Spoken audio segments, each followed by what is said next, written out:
For centuries, humans have traveled the world in order to trade their goods from one place to another. These trailblazers of the past would be responsible for connecting civilizations that were as strange to each other as the very goods they would deal with. Empires, kingdoms, city-states, tribes all around Europe, Asia, Middle East, and Africa would trade goods like tea, dyes, perfumes, porcelain, horses, camels, honey, wine, gold, paper, gunpowder, and most importantly, silk, by which the 1500 years old trading route got named after, known widely as the famous Silk Road. The Silk Road was a decentralized network that during its run was very dangerous, and only a few traded the path in its entirety, while many relied on the succession of the goods at various middlemen who carried the delivery in sections. Even though it had endured and continued the underground networking during many geopolitical changes, with the expansion of the Ottoman Empire, the route was taken under their control. And in the 15th century, the role of the Silk Road would be diminished and it would gradually be replaced by other alternatives. Alternatives such as seafaring, railways, car travel, airplanes, and later still, it would be replaced by the internet. This is the story of the modern Silk Road. Like no other 20th century invention, in the 1990s, the internet was by far the most changing technological development in recent history.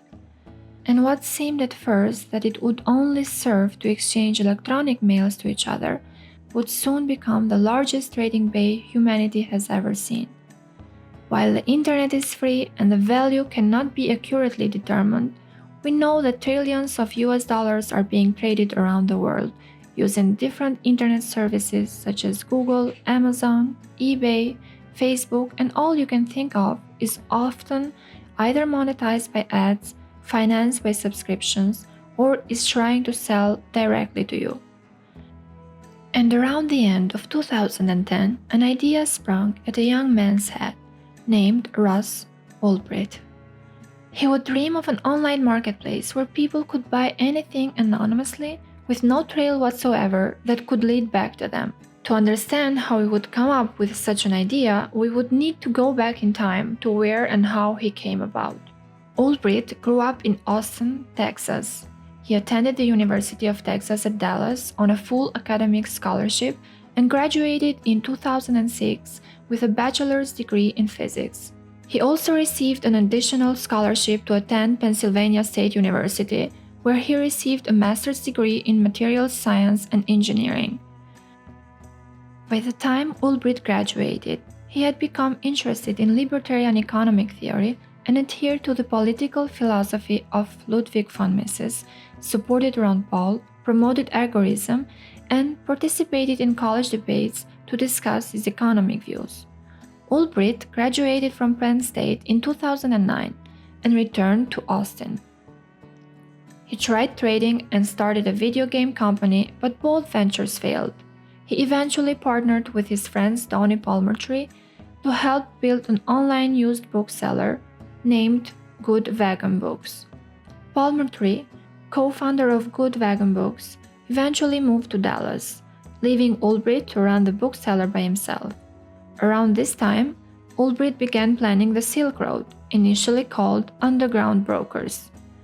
Ulbricht's ex-girlfriend said, "I remember when he had the idea. He said something about the Silk Road in Asia and what a big network it was. And that's what he wanted to create, and he thought it was a perfect name."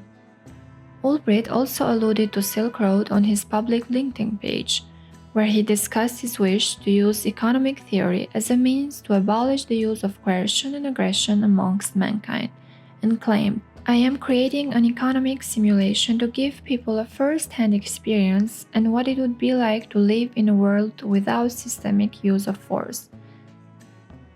And that's exactly what he would soon try to deliver, and how he did that deserves a whole different chapter. Take a spin, now you're in with the techno set. You're going surfing on the internet. In the 1990s, At the bottom of internet usage, US government agencies were also using the internet, and by default, they were being tracked the same way as everyone else. They had to come up with something that would cover their tracks, and for this reason, the United States Naval Research Laboratory was tasked to develop this technology so they would protect the future American intelligence communications online. They came up with the Onion Routing Project, which would later be given the acronym TOR. TOR was launched on the 20th of September 2002. In 2003, it was made public, and in 2004, the Naval Research Laboratory released the code for TOR under a free license.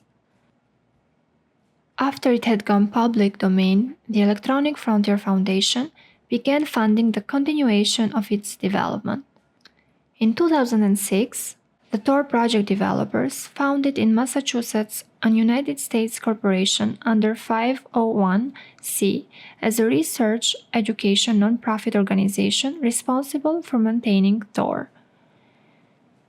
EEF, U.S. Bureau of Democracy, International Broadcasting Bureau, Internews, Human Rights Watch, the University of Cambridge, Google, and the Netherlands-based NLNet were all fiscal sponsors of Tor since its creation. The reason why Tor is backed up by the government but also given to the public for free is because if it was only used by the agencies, then it would be obvious by the rest of the internet users that they were getting contacted via Tor, which would mean the user with Tor hiding his IP address was an agent of the US government. So, by allowing free access for anonymity to anyone, it would guarantee the anonymity of the agencies, because sometimes the best hidden things are in plain sight. Fast forward in 2011, Ross Ulbricht had already constructed the website which was accessed via Tor and would receive payments via Bitcoin. By hosting his market as a Tor site, Ulbricht could conceal the server's IP address and thus its location. And Bitcoin, on the other hand, was an up-and-coming internet currency that could be used as a means of payment without involving banks. While all Bitcoin transactions were recorded in a public ledger called the blockchain, users who avoided linking their legal names to their cryptocurrency wallets were able to conduct transactions with considerable anonymity. These two technologies would be the backbone of the trading that was about to happen on the Silk Road website. And the users who were about to taste the future that Ross had envisioned years ago during college now finally made possible.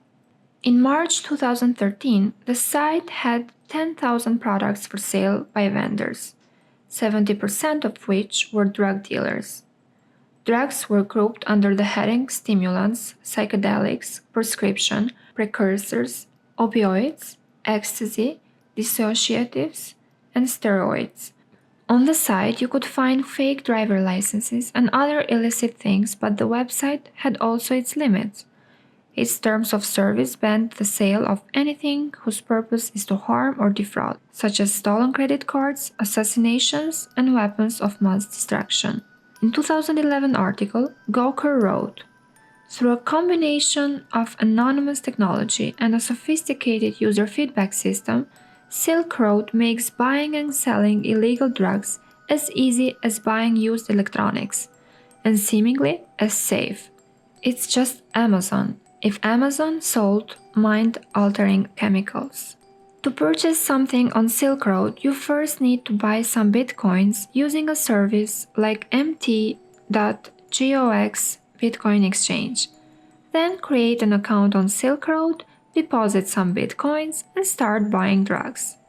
One bitcoin is worth about $867, though the exchange rate fluctuates widely every day. Right now, you can buy an 1/8 of pot on Silk Road for 7.63 bitcoins. That's probably more than what you would pay in the street, but most Silk Road users seem happy to pay a premium for convenience. Silk Road provided goods and services to over 100,000 buyers.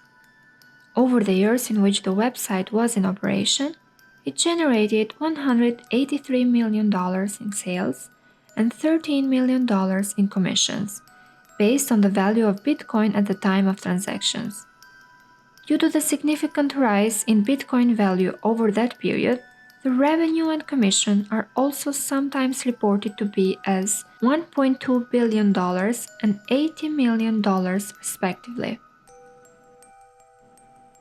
Once the money was piling up and sites like Gawker were writing about the Silk Road, it was obvious that it had gathered enough traction that the DEA and FBI had already set up their sights on it.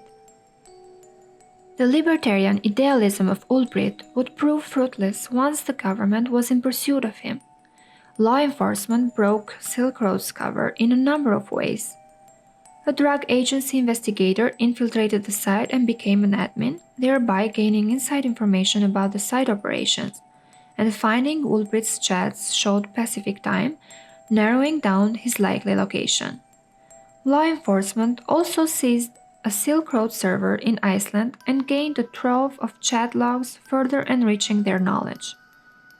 The FBI claimed that the real IP address of the Silk Road server was found via data leaked directly from the site's CAPTCHA, and it was located in Reykjavik, Iceland.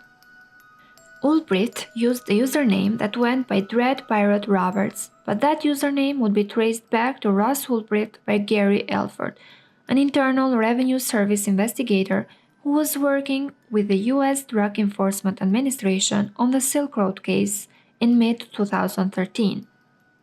The connection was made by linking the username Altoid used during Silk Road's early days to announce the website, and a forum post in which Ulbricht, posting under the nickname Altoid, had asked for programming help, and when doing so, he gave his email address, which contained his full legal name.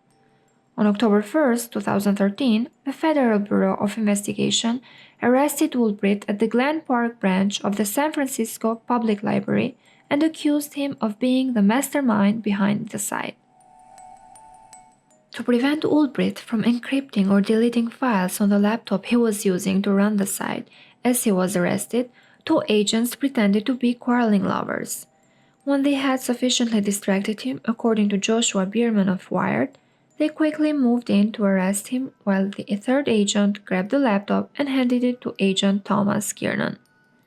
Kiernan then inserted a flash drive into one of the laptop's USB ports with software that copied key files.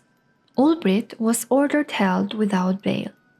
Ulbricht was indicted on charges of engaging in a continuing criminal enterprise, distributing narcotics by means of the internet, and 4 conspiracy charges related to distribution of narcotics, computer hacking, money laundering, and false identity documents. He was separately indicted for a single murder-for-hire charge. Prosecutors alleged that Ulbricht paid $730,000 to others to commit murders, although none of the murders actually occurred. Ulbricht ultimately was not prosecuted for any of the alleged murder attempts. On 4th of February 2015, the jury convicted Ulbricht of 7 charges, including charges of engaging in a continuing criminal enterprise, narcotics trafficking, money laundering, and computer hacking. But Ulbricht had apparently been doing some investigation of his own before his capture. In the late March 2015, a criminal complaint issued by the United States District Court for the Northern District of California led to the arrest of 2 former federal agents who had worked undercover in the Baltimore Silk Road investigation of Ulbricht. The agents are alleged to have kept funds that Ulbricht transferred to them in exchange for information about the investigation. The agents were charged with wire fraud and money laundering. In late November 2016, Ulbricht's lawyers brought forward a case on a third DEA agent who they claim was leaking information about the investigation and tampered with evidence to omit chat logs showing conversations with him. In a letter to the judge before his sentencing, Ulbricht stated that his actions through the Silk Road were committed through libertarian idealism, and that the Silk Road was supposed to be giving people the freedom to make their own choices. He admitted that he made a terrible mistake that eventually ruined his life. On 29th of May 2015, Ulbricht was given 5 sentences to be served concurrently, including 2 life imprisonments without the possibility of parole. He was also ordered to forfeit $183 million. Ulbricht's lawyer, Joshua Dreitel, said that he would appeal the sentencing and the original guilty verdict. On 31st of May 2017, the United States Courts of Appeal for the Second Circuit denied Ulbricht's appeal and affirmed the judgment of conviction and life sentence in a written opinion authored by Gerard E. Lynch, United States Circuit Judge. And the Supreme Court declined to review the case.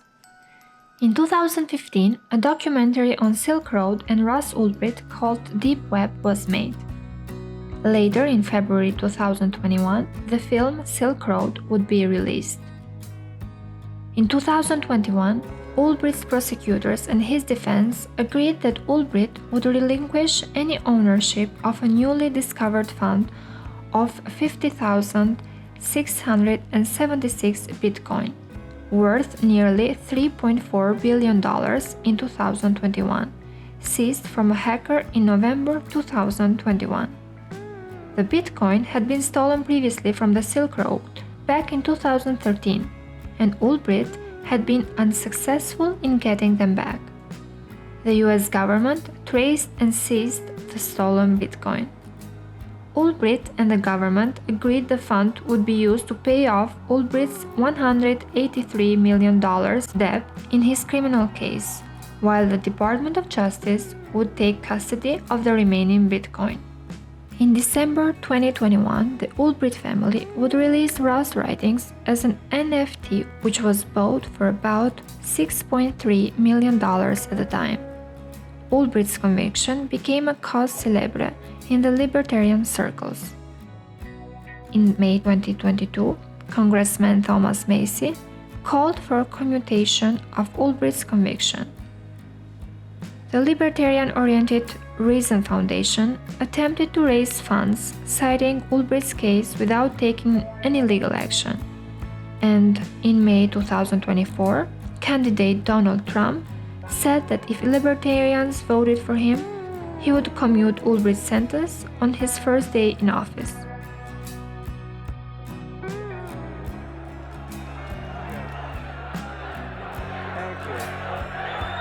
And if you vote for me on day one, I will commute the sentence of Ross Ulbricht to a sentence of time served. The next US elections are on November 5th, 2024. As of now, Ross Ulbricht is still in prison.